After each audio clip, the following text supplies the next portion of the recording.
노무라 정권이라면 일본계죠, 그죠? 예, 일본계 뭐 투자은행이라고도 이야기할 수가 있고요. 노무라 정권 소개할 때는 여러 가지로 이야기를 합니다.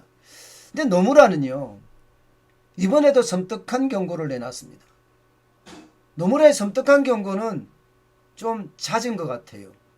예, 다른 경제기관들 보다가 노무라가 좀 더 비관적인 전망을 내놓는 게 일반적인 것 같습니다. 예, 이번에는요, 여러분, 이거를 보세요. 2022년 경제성장률 전망치를 내놨는데 대한민국이 2.1% 성장할 거다 하는 충격적인 전망치를 내놨습니다. 그만큼 노무라는요, 대한민국의 경제가 예, 충분히 성장하지 못할 거다 이런 예상을 한 거예요. 야, 저는 이거를 보면 진짜 솔직히 좀 섬뜩합니다.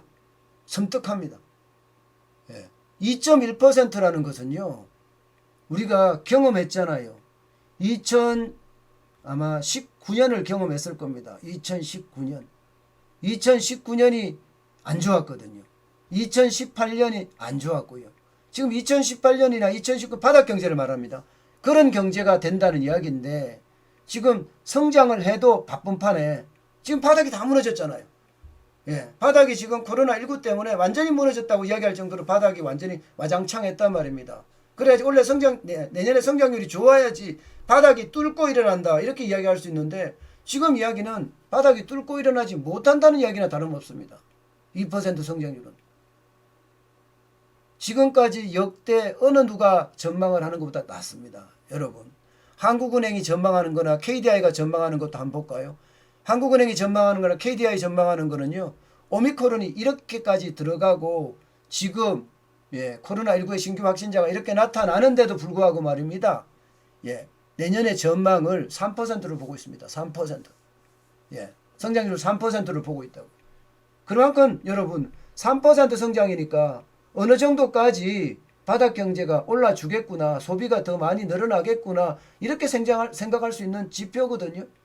예, 게다가 말입니다. 민간 소비 증가율도 2022년에는 어떤 시기든 올라간다. 3.6에서 3.9까지 올라간다. 이렇게 이야기하고 있단 말입니다. 예, 게다가 취업자 증가수도 25만에서 30만까지.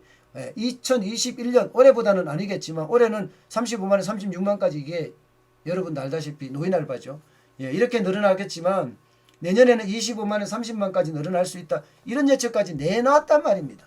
이런 상태에서 예, 3%를 성장하겠다는 게 지금 한국은행의 예상이고 KDI 한국개발연구원의 예상입니다. 예. 이게 한국은행이나 한국개발연구원 KDI만 이렇게 예상하는 게 아니에요. 대부분의 예, 경제기관들 주요 기관들이 보면 예, 우리나라의 성장률 전망치 좀 높게 잡고 있습니다. IMF 같은 경우는 3.3%를 잡고 있어요. 3.3%. 굉장히 높게 잡고 있죠. OECD 같은 경우도 2.9%예요. 예, ADB도 3.1%고요. 아시아개발은행이 ADB입니다. 아시아개발은행도 3.1%까지 성장을 하겠다 이렇게 이야기를 하는데 노무라만 이렇게까지 확 낮춘 것. 야, 이거 자칫 잘못하면 예, 우리 경제에 또 한 번의 충격이 올 수 있다는 이야기예요. 예를 들어서 말입니다. 2.1%라는 것은 내년에 뭐 다른 하나의 위기가 하나 뻥 치버리면 이게 뭐 확 떨어진다는 이야기예요. 이게 3%하고 2%하고 차이점은요. 3%는 고성장한다는 거예요. 잘 성장해 갔기 때문에 위기가 오더라도 예, 우리는 성장의 기조는 유지해 간다 이렇게 이야기하지만 2%는요. 한번 성장을 하다가 위기가 한번 닥치면 무너진다는 이야기가 돼요. 그렇게까지 해석할 수 있는 부분이거든요. 그만큼 2%는 우리 경제 성장률이 굉장히 예, 나쁘다 이렇게 보는 겁니다. 그럼 왜 노무라는 나쁘다고 했을까? 이거 중요하잖아요. 그죠? 예. 그럼 노무라가 나쁘다고 이야기한 것은요. 첫 번째는 이겁니다. 이게 가장 놀라운 일이라고 이야기해요. 가장 놀라운 일. 예, 수출이 확 줄어든다는 거예요. 올해는 30%씩 뭐 24%씩 늘어나지만 내년에 한국의 수출은 그만큼 줄어들 수밖에 없다는 이야기예요. 예. 전 세계는 말입니다. 전 세계는 지금 쉽게 말하면 이제까지는 상품의 어떤 소비의 중심이었다면 내년에는 서비스의 소비가 중심이 될 거다. 이렇게 예측합니다. 예. 그러니까 우리는 제조업이 강하니까 제조품에 대해서 우리는 수출을 많이 할 수 있는 거잖아요. 그런데 이 소비의 어떤 패턴이 변할 거라는 거예요. 상품 소비에서 서비스 소비로 변한다는 거예요. 상품 소비에서 서비스 소비로 변하게 될 때 대한민국의 수출은 그만큼 떨어지지 않겠느냐 하는 게 지금 이야기입니다. 게다가 글로벌 중앙은행들이 대부분 긴축으로 돌아섰다. 긴축으로. 우리나라도 금리를 올리는 걸 봐서는 긴축으로 돌아섰다 이렇게 봐야 되겠죠. 그러니까 세계 중앙은행들이 전부 다 긴축으로 돌아섰으니까 긴축에 대한 어떤 시중에 돈이 줄어드는 것 이것도 영향을 미친다는 겁니다. 자, 물 한 잔 잠깐 마시고 먹겠습니다.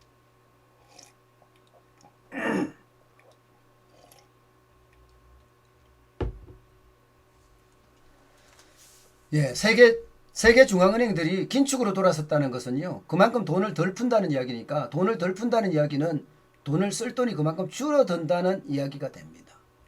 이렇게 되면 대한민국이 괜찮을까? 유동성 여건이 나빠진다는 이야기죠.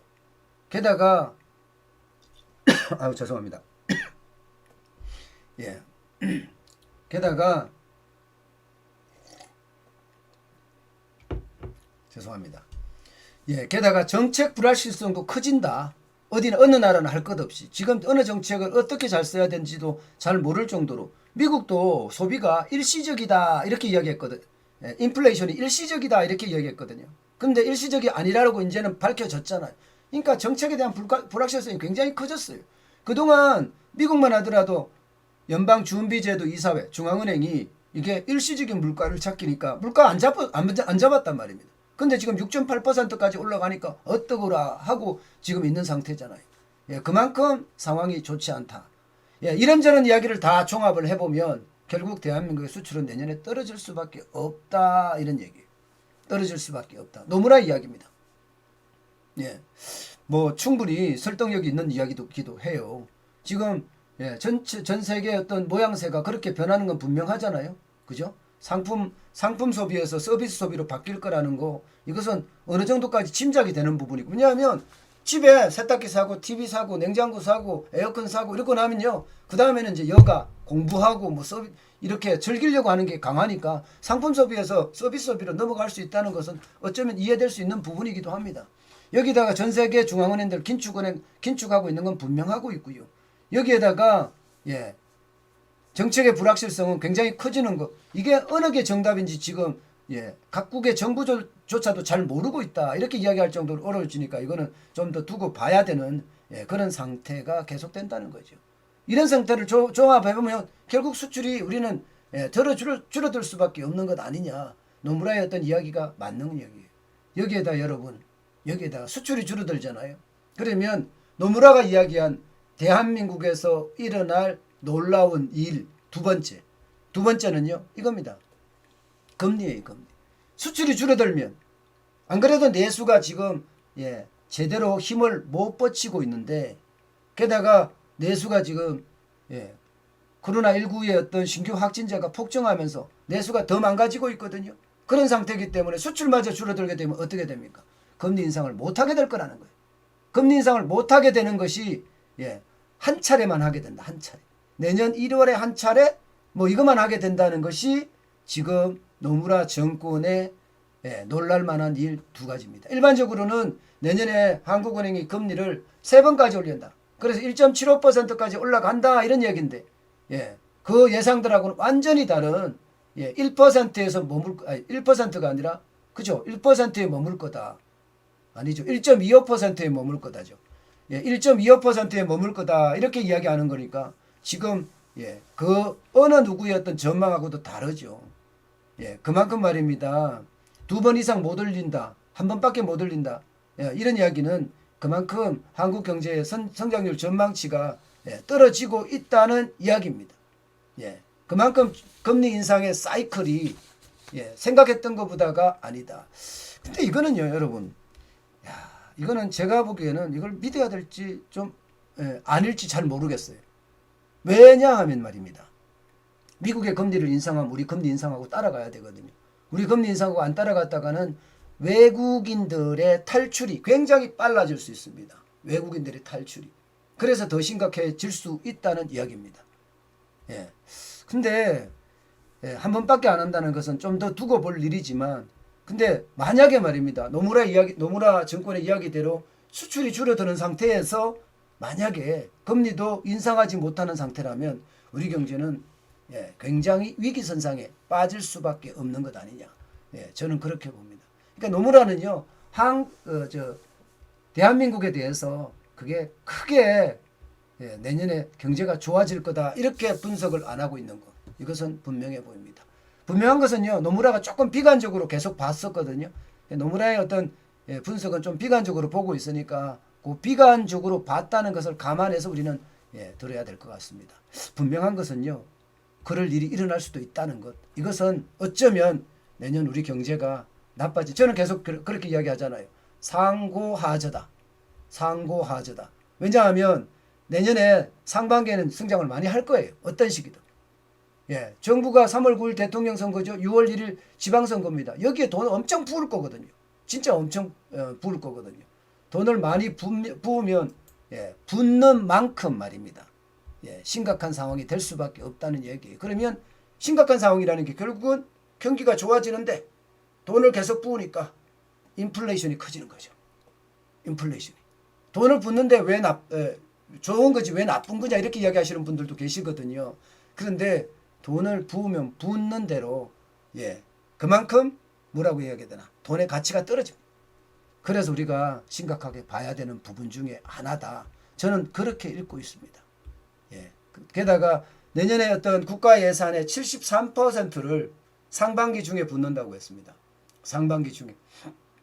상반기 중이라는 것은 1월, 2월, 3월, 4월, 5월, 6월이라는 뜻이잖아요. 또 6월 1일 날 여러분도 알다시피 지방선거까지 있어요. 내일 3월 9일 대통령 선거가 있고 내년 예산 상반기에 모조 붙는다는 거예요. 그래서 제가 내년 상반기가 상반기에는 좀 성장하는 모양새지만 하반기 가면 쓸 돈이 없어서 굉장히 어려운 모양새가 될 거다 이렇게 이야기하고 있는 겁니다. 게다가 말입니다. 죽을 둥 살 둥 모르고 돈 뿌릴 거예요. 돈 뿌리면 돈 뿌리는 만큼 우리에게는 최악이 돼간다. 저는 그렇게 여러분들에게 계속 말하고 싶습니다.